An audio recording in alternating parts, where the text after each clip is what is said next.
Hi, good day, guys. Welcome to today on PrincessAnuTv. Hope you're doing okay.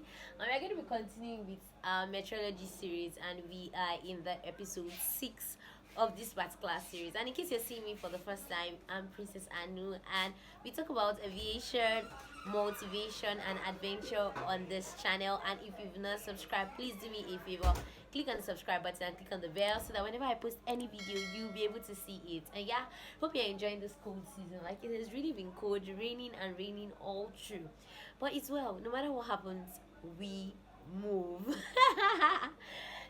And guys, in this particular episode 6, we are going to be talking about pressure. If you check in chapter 2 of the Oxford textbook, you're going to be seeing that it's pressure mainly that is talked about in the chapter 2, and that's where we are currently in chapter 2 of the revision. Like I told you guys before, I'm doing my revision, and seriously, when I got to this part of pressure, I discovered that you have to take your time to calm down, understand it over and over again. Yes, I've done most of these things, but I think now it's giving me more time to like understand it bit by bit.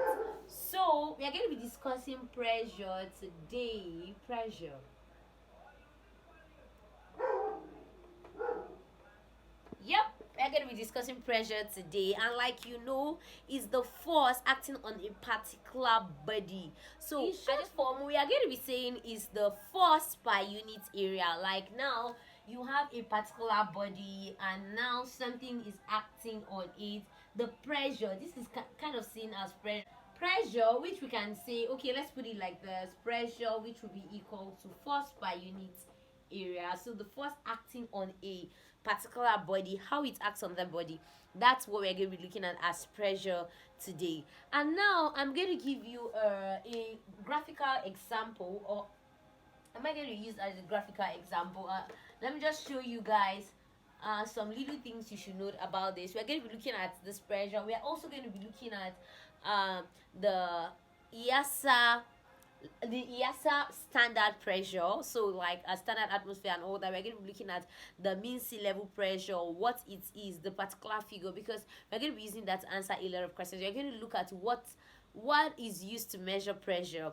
These things in aviation are very, very important. They always ask the question, see, what is used in measuring pressure? You're going to see that in the in your question. So if you have a body like this, let's say you have molecules, and this down part, the pressure at this area is very, very high. So at low altitude, you have higher pressure. But when you keep going higher, at high altitude, you kind of have low pressure and low density.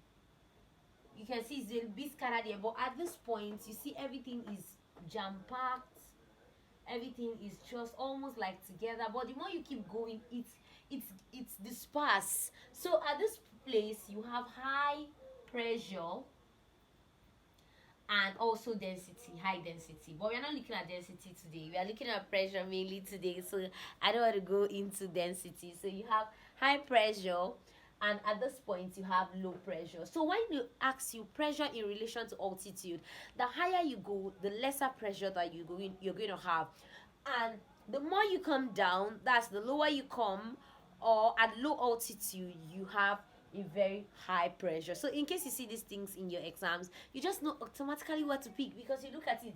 I noticed that when I use graphical examples to like learn, it's easier for me to remember what's going on. So if you look at this diagram, you should be able to remember exactly what's going on at low altitudes, because you know we are considering an aircraft that is flying. An aircraft, I always use this as an aircraft. So this is an aircraft flying, and it's obviously not coming down, at least not for now.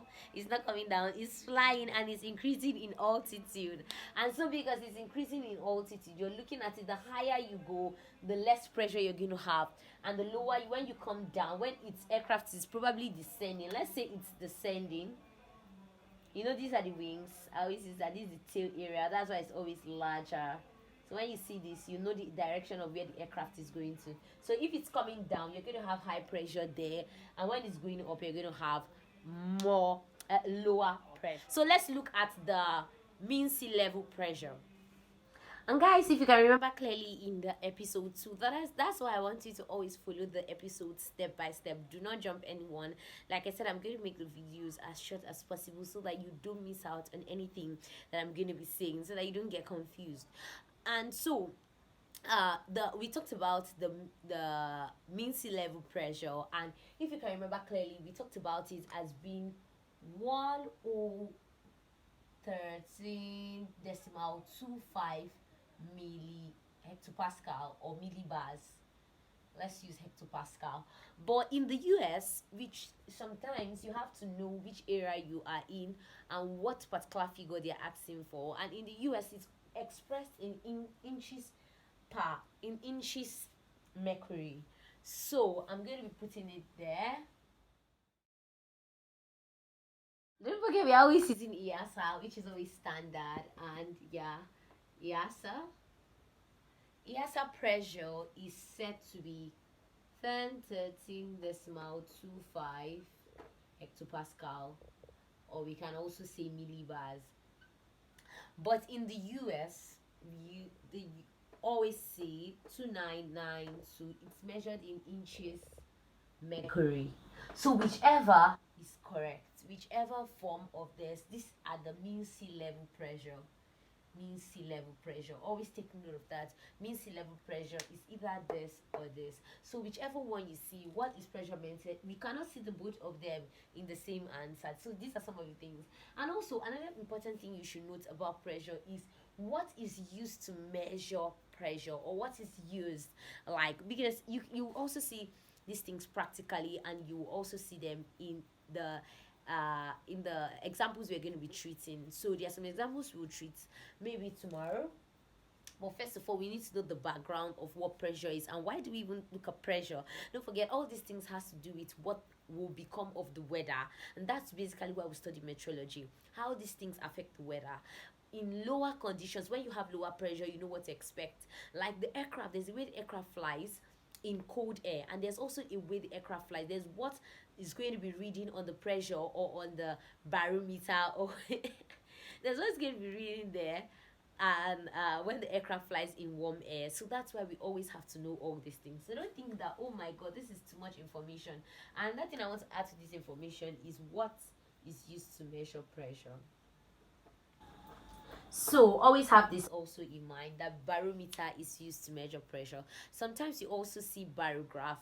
Barograph, don't forget, it's always like a graph kind of stuff. Yes, I know we've not talked about it before, but it's kind of a graph stuff. You're going to see the pressure, you're going to see it like this. They will even show you practically when you come to flight school. So you have your barograph, but barometer is what is used to measure pressure. So these are some things you should note about pressure. When we answer some questions, you will now know why we are treating these things and what in particular are they asking. Because see, you can't do metrology without asking questions, like looking at the questions, because sometimes you can read a whole textbook. It has happened to me. You can just read a whole textbook and you're wondering, what are these guys actually looking for in this metrology? And you discover that you see a question, what is this to measure pressure, and you're like, wait, did I read this whole textbook just to get barometer? Yes, you did. So sometimes you need to know exactly what they're asking for and exactly what they are not asking for. And guys, another very important thing that you should note about pressure is that at specific heights, that's, let's say, 10,000 feet, 30,000 feet, there is a specific pressure. So there is a pressure chart that I just want to talk about, three of them here in this. So we have, let's say, 30,000 feet, and there are things I used to note this anyways. And we have, so for 10,000 feet you basically have 300, correction, you basically have 300 millibars. So it just depends on what you are, so you permutate. Let's say if they say 2,000 feet, what is it going to be? So you just permutate to be able to get what is upward. But let's talk about 20,000 feet, 10,000 feet, you have the remaining 5,000 feet and all that. As you keep going down and down and down, and as you keep going up, you have different pressure charts. But we are going to basically be looking at this. I think we also have 18,000 here that are specific, but you can permutate all these things. But for now, I feel we should just do these three: 10,000, 20,000, 10,000. So let's take this off. When we are solving the questions, we are going to look at how to permutate. So for this one, we basically have 500 MB millibars. Don't forget, the more you come down, you have a larger amount of pressure, and as you go up, the pressure kind of reduces. And 10,000 feet, you have 700 millibars. So these are some things we're going to be using to solve the equations that we're going to be solving. So I needed you to get this straight. So basically that is all that we are going to be doing today. Then tomorrow we are going to go into calculations, checking what they actually calculate in pressure. And for those asking me what kind of maths is done in flight school, guys, you're going to be seeing the kind of maths. And I want you to check episode 2, check episode 4. You're going to see that we solved some questions, and even episode 6 we also solved some questions. So do well. No, this is actually episode 6. You can also check episode 5. We also solved some questions, and now we are here in episode 6. So till I meet you in the next episode, keep watching Princess Anu TV. If you've not subscribed, please, do me a favor, subscribe, like the video, share with your friends, and let us all join in this revision so we don't get to lose out on anything, as we know that school has been on hold for a while. So guys, till I meet you in the next video, keep watching. Bye guys. Thank you so much.